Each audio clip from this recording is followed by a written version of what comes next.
सुमित्रा बचपन से ही एक साधारण परिवार में पली बड़ी थी। उसके पिता एक छोटे व्यापारी थे और माँ गृहिणी। घर में प्यार बहुत था, लेकिन आर्थिक स्थिति हमेशा कमजोर रही। बचपन से उसने देखा था कि समाज में लोगों का सम्मान अक्सर पैसा और हैसियत के आधार पर होता है। यही कारण था कि उसने मन में हमेशा यह इच्छा रखती थी कि एक दिन वह ऐसी घर की बहू बने जहां उसे सम्मान और खुशी मिले। समय बीता और उसकी शादी एक संपन्न संयुक्त परिवार में ही हो गई।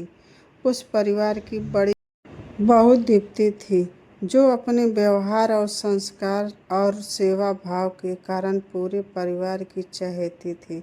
जब सुमित्रा पहली बार उस घर में आई तो उससे बहुत डर लग रहा था, लेकिन दीप्ति ने उसे बहन की तरह अपनाया।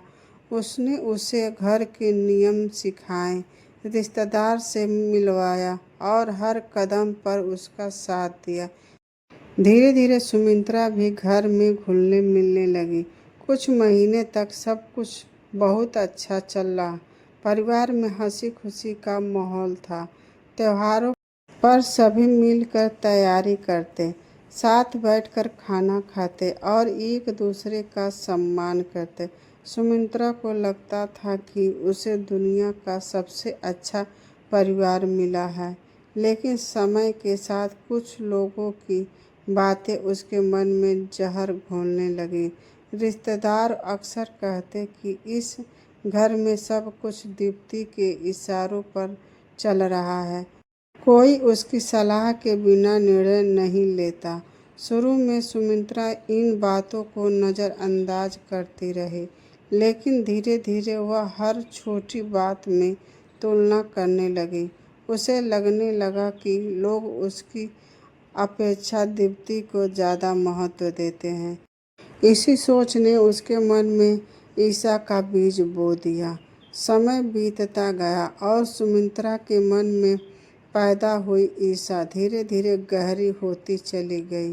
अब वह हर छोटी बड़ी बात को गलत नज़रिए से देखने लगी थी। यदि परिवार का कोई सदस्य दीप्ति की प्रशंसा कर देता तो उसे लगता कि जानबूझकर उसे छोटा दिखाया जा रहा है, जबकि सच्चाई यही थी कि दीप्ति ने वर्षों तक अपने त्याग और मेहनत से परिवार का विश्वास जीता था।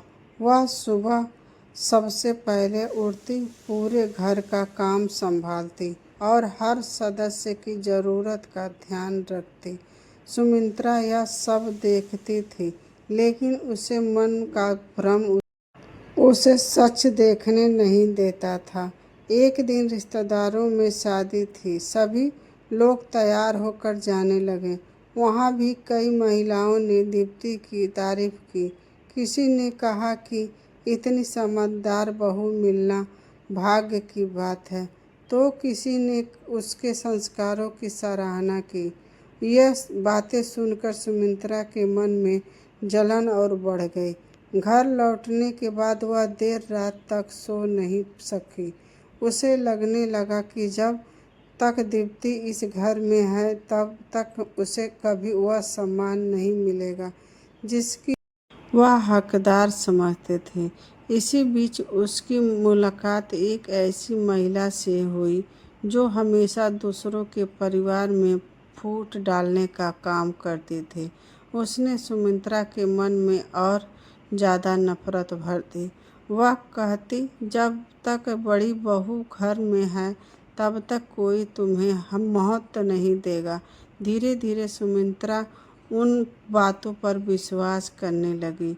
अब वह दीप्ति की अच्छाइयों में भी बुराई ढूंढने लगी थी। दूसरी ओर दीप्ति को यह समझ नहीं आ रहा था कि आखिर सुमित्रा का व्यवहार अचानक इतना बदल क्यों गया है। वह कई बार उसे बात करने की कोशिश करती, लेकिन सुमित्रा हर बार कोई ना कोई बहाना बनाकर बात टाल देती। कुछ महीने बाद हालात और ख़राब हो गए। सुमित्रा अब दीप्ति से बात तक कम करने लगे थे। परिवार के लोग भी उसे बदले हुए व्यवहार को महसूस करने लगे थे। एक दिन दीप्ति ने उसे अकेले में समझाने की कोशिश की। उसने प्यार से कहा, अगर मैंने कोई गलती की है तो मुझे बता दो, लेकिन अपने मन में इतनी दूरी मत रखो। यह सुनकर भी सुमित्रा का दिल नहीं पिघला। उसने उल्टा दीप्ति पर ही आरोप लगाने शुरू कर दिए। दीप्ति हैरान रह गई, क्योंकि उसने कभी ऐसा कुछ किया ही नहीं था। धीरे धीरे सुमित्रा की सोच इतनी नकारात्मक हो गई कि उसने एक भयानक फैसला कर लिया। उसने तय कर लिया कि अगर दीप्ति उसके रास्ते से हट जाए तो उसकी सारी समस्याएं खत्म हो जाएगी। यही सोचे उसे अपराधी की ओर ले गई। कई दिनों तक वह इसी योजना के बारे में सोचती रही। कभी उसका मन डर जाता, कभी उसे अपने परिवार की याद आती, लेकिन फिर भी उसके भीतर की नफरत उसे गलत दिशा में ढकेल देती। आखिर वह दिन आ गया जब उसने जहर खरीद लिया। जहर हाथ में लेते समय उसके हाथ कांप रहे थे, लेकिन उसने अपने मन को कठोर बना लिया। उसे पता नहीं था कि वह सिर्फ एक इंसान को नुकसान पहुंचाने नहीं जा रही है, बल्कि अपनी पूरी जिंदगी बर्बाद करने जा रही है। उस शाम जब उसने खाना बनाया तो उसके मन में तूफान चल रहा था। एक तरफ बरसों का अपनापन याद आ रहा था, दूसरी तरफ ईशा उसे अंधा बनाए हुए थे। आखिर उसने खाने में जहर मिला दिया और सामान्य बनाने की कोशिश करते हुए दीप्ति के कमरे की ओर बढ़ गई। जैसे ही दीप्ति खाना खाने बैठी, फोन की घंटी बज उठी और उसकी जान बच गई। इसके बाद पुलिस जांच शुरू हुई। जांच के दौरान सच्चाई सामने आने लगी। परिवार के सभी लोग स्तंभ थे। किसी को विश्वास नहीं हो रहा था कि सुमित्रा ऐसा कदम उठा सकती है। अदालत में मुकदमा चला। वहां सुमित्रा ने अपना अपराध स्वीकार कर लिया। उसने बताया कि कैसे ईशा और दूसरों की बातों ने उसकी सोच को जहरीला बना दिया था। अदालत ने उसे सजा सुनाई। जब उसे जेल ले जाया जा रहा था तो पूरा परिवार की आंखें नम थीं। दीप्ति को उससे नफरत नहीं थी, बल्कि दुख था कि एक गलत सोच ने उसकी जिंदगी को बर्बाद कर दिया। जेल में शुरुआती दिन सुमित्रा के लिए बहुत कठिन थे। उसे पहली बार एहसास हुआ कि एक क्षण का गलत फैसला इंसान से उसकी आज़ादी, सम्मान और परिवार सब कुछ छीन सकता है। रात रात भर जागकर अपने किए पर पछताती रहती। उसे बार बार दीप्ति का चेहरा याद आता। धीरे धीरे उसने खुद को बदलने का फैसला किया। उसने पढ़ाई शुरू की, धार्मिक पुस्तकें पढ़ी और सुधार कार्यक्रमों में हिस्सा लेने लगी। वर्षों बाद वह पहली बार सुमित्रा नहीं रही। अब उसके भीतर घमंड और ईर्ष्या की जगह पश्चाताप और विनम्रता ने ले ली थी। जब उसकी सजा पूरी हुई और वह घर लौटी तो उसने सबसे पहले दीप्ति से माफ़ी मांगी। दीप्ति ने उसे माफ़ कर दिया, क्योंकि वह जानती थी कि क्षमा ही वह शक्ति है जो टूटते हुए रिश्तों को फिर से जोड़ सकती है। उस दिन पूरे परिवार ने एक नई शुरुआत की। सभी ने यह संकल्प किया कि वे कभी किसी तीसरे व्यक्ति की बातों में आकर अपने रिश्तों को कमज़ोर नहीं होने देंगे। समय बीतता गया और घर में फिर से खुशियाँ लौट आई। सुमित्रा ने अपना जीवन समाज सेवा के समर्पित कर दिया और लोगों को यह बताने लगी कि ईर्ष्या और नफरत का अंत हमेशा विनाश में होता है, जबकि प्रेम, विश्वास और क्षमा जीवन को नई दिशा देती है। यही कहानी का सबसे बड़ा संदेश था कि रिश्तों को बचाने के लिए शायद ज़रूरी है और किसी भी परिस्थिति में मन में नफरत को जगह नहीं देनी चाहिए, क्योंकि एक छोटी सी गलत सोच पूरे परिवार को तबाह कर सकती है। सुमित्रा के जेल जाने के बाद तो घर में एक अजीब सी खामोशी छा गई थी।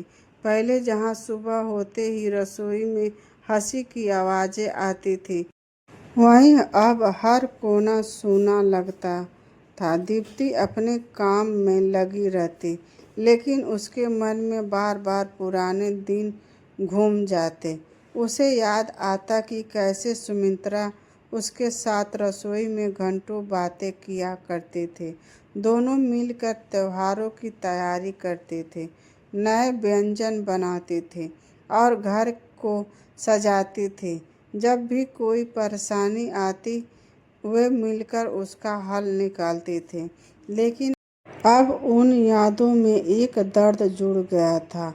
कई बार दीप्ति सोचती कि आखिर कहाँ गलती हो गई। उसने हमेशा सुमित्रा को अपनी छोटी बहन माना था। दूसरी तरफ जेल में सुमित्रा हर दिन अपने अतीत को याद करती थी।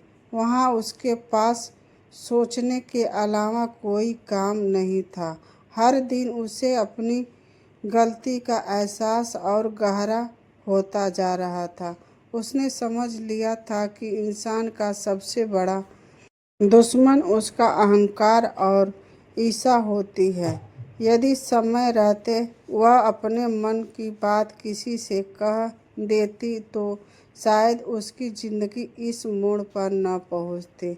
कुछ समय बाद दीप्ति ने अपने जीवन को एक नई दिशा देने का निर्णय लिया। उसने समाज की उन महिलाओं की मदद करना शुरू किया जो मानसिक तनाव, पारिवारिक कलह और गलतफहमियों से जुड़ रही थी। वह गांव-गांव जाकर महिलाओं को समझाती कि किसी भी रिश्ते में संवाद सबसे महत्वपूर्ण होता है। उसकी बातें लोगों के दिल को छू जाती थी, क्योंकि वह खुद जीवन की एक बड़ी त्रसदी से गुजर चुके थे। धीरे धीरे उसकी पहचान एक समाज सेवक के रूप में बनने लगी। लोग उसकी सलाह लेने आने लगे। वही जेल में सुमित्रा ने भी शिक्षा प्राप्त करना शुरू कर दिया। उसने कई किताबें पढ़ी और जीवन के बारे में गहराई से सोचना शुरू किया। जेल के अधिकारियों ने भी उसके व्यवहार में आए बदलाव को महसूस किया। अब वह दूसरी कैदियों को भी समझाने लगी कि क्रोध, ईर्ष्या कभी किसी समस्या का समाधान नहीं होते। कई महिलाओं उसकी कहानी सुनकर रो पड़ी थी और अपनी गलतियों को सुधारने का प्रयास करती थी। सालों बाद जब सुमित्रा की सजा पूरी हुई तो उसने मन में एक ही इच्छा थी कि वह अपने परिवार में माफ़ी मांग सके। जेल से बाहर निकलते समय उसकी आंखों में आंसू थे। वह जानती थी कि उसने जो किया था उसे कोई भी आसानी से नहीं भुला सकता। जब वह घर पहुंची तो उसके कदम कांप रहे थे। दरवाजे पर पहुंचकर उसने हाथ जोड़ लिए। सास ससुर की आंखों में भी आंसू आ गए। तभी दीप्ति सामने आई।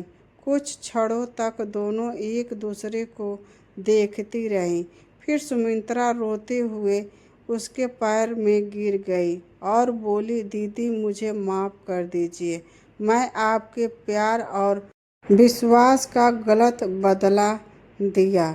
मैं जीवन भर अपने अपराध का बोझ उठाऊंगी। यह सुनकर वहाँ मौजूद हर व्यक्ति की आंखें नम हो गईं।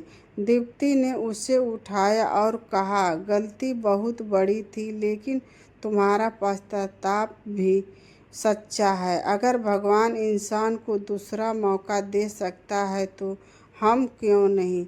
यह सुनते ही सुमित्रा फूट फूट कर रोने लगी। उस दिन वर्षों से जमे हुए दर्द का अंत हुआ। धीरे धीरे परिवार फिर से एकजुट होने लगा। हालांकि पुराने घाव पूरा तरह नहीं भरे थे, लेकिन रिश्तों में विश्वास लौटने लगा था।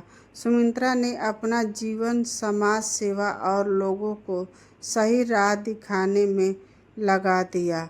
वह स्कूल, महिलाओं समूहों और सामाजिक कार्यक्रमों में जाकर अपनी कहानी सुनाती और लोगों को समझाती कि ईसा की आग सबसे पहले उसकी इंसान को जलाती है जिससे मन में वह पैदा होती है। दूसरी ओर दीप्ति भी अपने सेवा कार्यों में लगी रही। दोनों ने मिलकर कई परिवारों को टूटने से बचाया।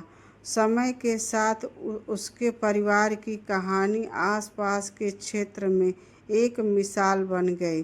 लोग कहते थे कि यह परिवार नफरत और अपराध के अंधेरे से निकलकर क्षमा और प्रेम की रोशनी तक पहुंचा है। वर्षों बाद जब परिवार के सभी सदस्य एक साथ बैठे थे तब सास ने कहा, आज मुझे समझ आया है कि रिश्तों की असली ताकत प्रेम और विश्वास में होता है। सभी मुस्कुराए दिए। दीप्ति और सुमित्रा ने एक दूसरे की ओर देखा। उनकी आंखों में अब न कोई शिकायत थी और न कोई डर, बल्कि एक नई समझ और सम्मान था। सूरज धीरे धीरे ढल रहा था और घर के आंगन में सुनहरी रोशनी फैल रही थी। ऐसा लग रहा था कि जैसे प्रकृति भी इस नई शुरुआत की गवाह बन रही हो। इस तरह एक परिवार जिसके ईसा धोखे और दर्द का सम्मान किया था, अंत में प्रेम, क्षमा और एकता की शक्ति को समझ गया। यही इस कहानी का सबसे बड़ा संदेश है कि चाहे परिस्थितियाँ कितनी भी कठिन क्यों न हो, यदि इंसान अपने भीतर की अच्छाई को जीवित रखे तो हर अंधेरा एक समाप्त हो जाता है और नई सुबह अवश्य आती है।